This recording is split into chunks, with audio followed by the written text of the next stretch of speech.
Australia में एक जज ने ज़ियादतीस में मुब्तला 8 साल बच्ची की तकलीफ मौत के मामले पर मजहबी ग्रुप के 14 अरकान को जेल भेज दिया।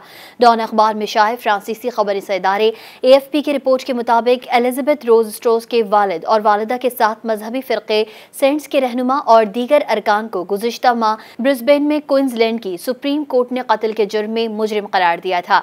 सेंट्स फ़िरक़े का क्वींसलैंड के शहर में छोटा सा गिरजाघर है। ये फ़िरक़ा तिब्बी देखभाल और इलाज पर यकीन नहीं रखता, सिर्फ शिफा याबी की ताकत पर यकीन रखता है। इस फिरके के एक पैरोकार जेसन स्ट्रोस की बेटी 8 साल बेटी ज़ियादतीस की मरीजा थी, लेकिन उसे कई दिन तक इंसुलिन की दवा नहीं दी गई, जिसके बायस लड़की ज़ियादतीस की एक संगीन पेचीदगी की वजह से जिंदगी की बाजी हार गई थी।